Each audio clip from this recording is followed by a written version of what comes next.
नमस्कार विद्यार्थियों, आप सभी का हार्दिक स्वागत है।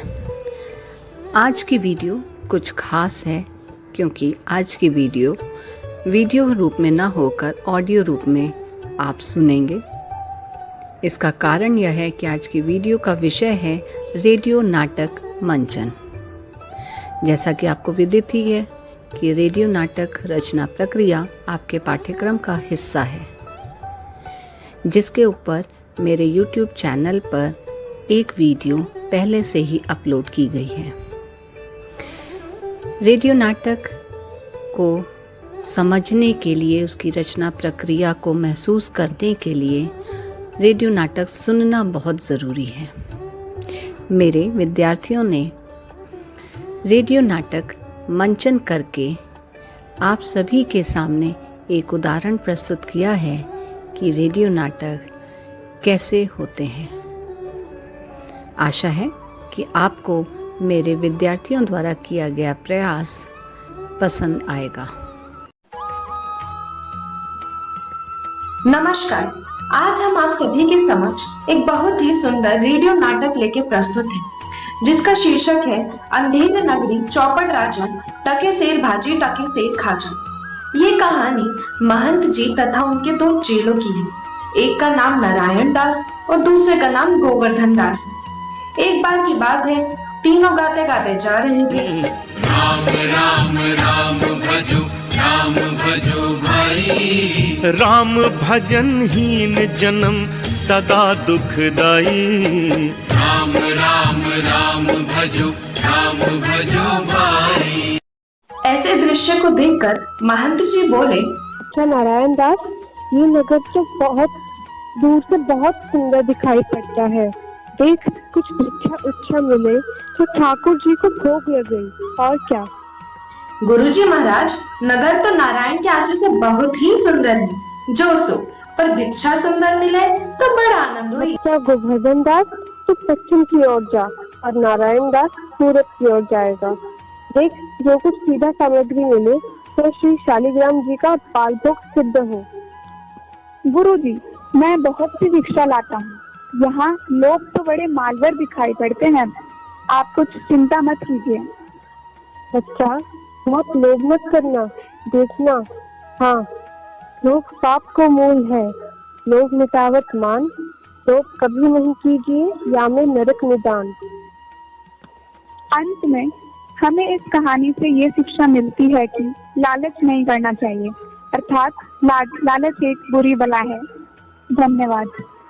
गुरु की महिमा का क्या मैं बखान करूं? गुरु की महिमा का क्या मैं बखान करूं? गुरु ही है मेरा ईश्वर, है इस सच को मैं स्वीकार करूं। बिन गुरु जीवन में तम ही तम छाया है, बिन गुरु जीवन में तम ही तम छाया है। गुरु है मेरा सूर्य, जो सच्चे राह पर चलना सिखाया है। रोशनी बनकर आए जो हमारी जिंदगी में, रोशनी बनकर आए जो हमारी जिंदगी में। ऐसे गुरुओं को मैं प्रणाम करता हूँ, जमीन से आसमां तक पहुँचाने का रखते जो हुनर, जमीन से आसमां तक पहुँचाने का रखते जो हुनर, ऐसे शिक्षक को मैं दिल से सलाम करता हूँ। आज हमारी टीम एक नाटक लेके प्रस्तुत हुई। नाटक का नाम अंधेरी नगरी चौपट राजन। ये एक छोटा सा अंश है, आशा है आप सबको मजा आएगा। गोवर्धन दास जंगल में बैठा मिठाई खा रहा है। गोवर्धन दास चेला। गुरुजी ने नाहक हमको यहाँ रहने को मना किया था। माना कि देश बहुत बुरा है, पर अपना क्या, हम किसी राजकाज से थोड़ी ही हैं। चार सिपाही चारों ओर से आकर उसको पकड़ लेते हैं। सिपाही, चल, मिठाई खाकर खूब मोटा हो गया है, आज मजा मिलेगा तुझे।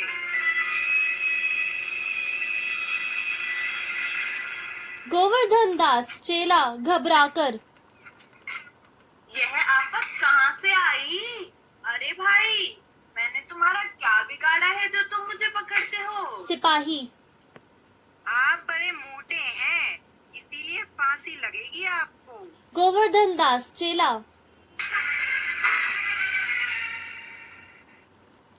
मोटा होने से फांसी? अरे अरे अरे, ये कहाँ का न्याय है? अरे साधुओं से हंसी नहीं की जाती। सिपाही। जब सूली पर चढ़ जाओगे तब समझ आएगा कि फांसी है या हंसी। सीधी तरह से चलते हो या घसीट कर ले चले? गोवर्धन दास चेला डरते हुए। बात क्या है? ये एक साधु आदमी को बिना बात फांसी चढ़ाना चाहते हो? सिपाही। सुनो, बात यह है कि कल कोतवाल को फांसी का हुक्म हुआ था।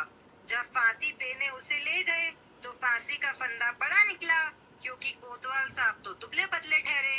हम लोगों ने महाराज से अर्ज की इस बात पर और हुक्म हुआ कि एक मोटा आदमी पकड़कर फांसी दे दो, क्योंकि बकरी मरने के अपराध में किसी को सजा जरूर होगी, नहीं तो सच्चा न्याय न होगा।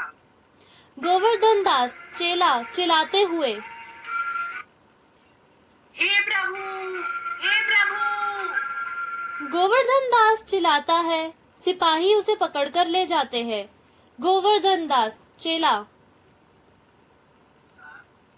हाय बाप रे, मुझे बेकसूर को क्यों फांसी दे रहे हो? अरे भाइयों, कुछ तो धर्म का ख्याल करो। गोवर्धन दास रोता है और छूटने का प्रयत्न करता है। गोवर्धन दास चेला।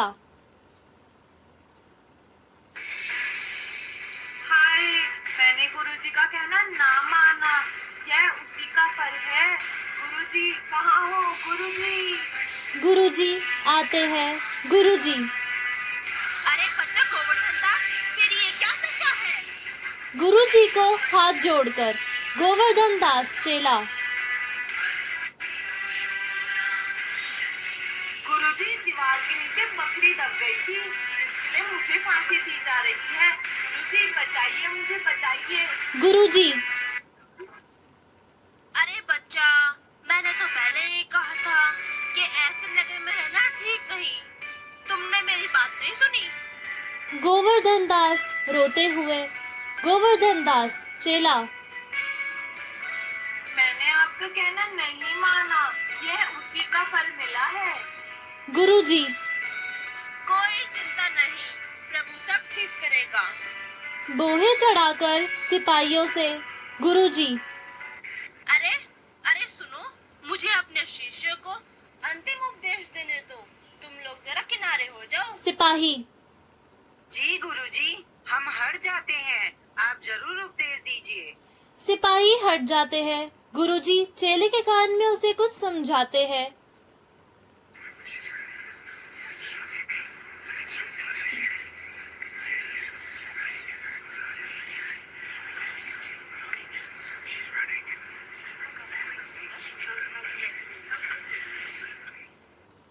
फिर चेला उत्साह के साथ बोलता है। गोवर्धन दास चेला। अब तो हम ही फांसी पर चढ़ेंगे। गुरुजी। नहीं बच्चा, हमने इतना समझाया, नहीं मानता। हम बूढ़े हुए, हमको चढ़ने दो। गोवर्धन दास चेला। स्वर्ग जाने में बूढ़ा जवान क्या? आप सिद्ध हैं गुरुजी, आपको गति अगति से क्या? मैं फांसी पर चढ़ूंगा। सिपाहियों, चढ़ाओ मुझे फांसी पर। सिपाही। भाई, यह क्या मामला है? कुछ समझ में ही नहीं आता।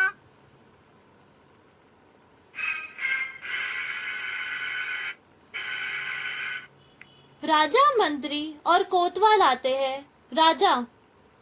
यह क्या गोलमाल है? सिपाही। महाराज, चेला कहता है मैं फांसी पर चढ़ूंगा, गुरु कहता है मैं फांसी पर चढ़ूंगा। कुछ मालूम ही नहीं पड़ता क्या बात है। राजा। बाबा जी बोलो, आप फांसी पर क्यों चढ़ना चाहते हैं? गुरुजी। महाराज, इस समय ऐसी शुभ घड़ी है कि जो मरेगा सीधा स्वर्ग जाएगा। मंत्री जी। तब तो हम ही फांसी पर चढ़ेंगे। गोवर्धन दास चेला। नहीं, हमको हुक्म है। सिपाहियों, जल्दी करो, मुझे फांसी पर चढ़ाओ। कोतवाल। हम लड़ देंगे, हमारी राजा। चुप रहो सब लोग। राजा के जीते जी कौन चढ़ जा सकता है? हमको फांसी पर चढ़ाओ जल्दी जल्दी। राजा को लोग फांसी पर चढ़ाते हैं। पर्दा गिरता है। जरूरतें आती है और चली जाती है। एक बार आकर और हमेशा के लिए जाता है। फिर वो हमारे साथ ही था। आसमान के चांद को देखने में जमीन के फूल को मत भूल जाना। किस्मत से ज्यादा पाने के लालच में किस्मत में लिखा हुआ मत भूल जाना। बोल ले, लालच बुरी बला है। धन्यवाद। ऋग्वेद में आई वैदिक संस्कृति की पहली कथा उर्वशी और पूर्वरा की कथा है। प्रस्तुत है राष्ट्रीय कवि रामधारी सिंह दिनकर द्वारा रचित भारतीय सर्वोच्च साहित्य सम्मान से सम्मानित एक काव्य नाटक उर्वशी का छोटा सा अंश। पूर्वरा के प्रेम में डूबी उर्वशी के व्याकुल व्यवहार को देखकर उसकी दो सखियां रंभा और सैजन्य एक दूसरे से बात कर रही होती हैं। रंभा: तो क्या अब उर्वशी उतरकर भू पर सदा रहेगी? मेरी मानवी बनकर मिट्टी की सभ्यता सहेगी। सो जो हो, पर प्राणों में उसके जो प्रीत जगी है, अंतर की प्रत्येक शिरा में ज्वाला जो सुलगी है, छोड़ेगी वो नहीं उर्वशी को अब देव निलय में, ले जाएगी खींच उसे उस नृप के बाहुवलय में। ऐसा कठिन प्रेम होता है? इसमें क्या विस्मय है? कहते हैं धरती पर सब रोगों से कठिन प्रणय है। लगता है ये जिसे उसे फिर नींद नहीं आती है। दिवस रुदन में रात आह भरने में कट जाती है। मन खोया खोया आंखें कुछ भरी भरी रहती हैं। भीगी पुतली में जैसे कोई तस्वीर खड़ी रहती है।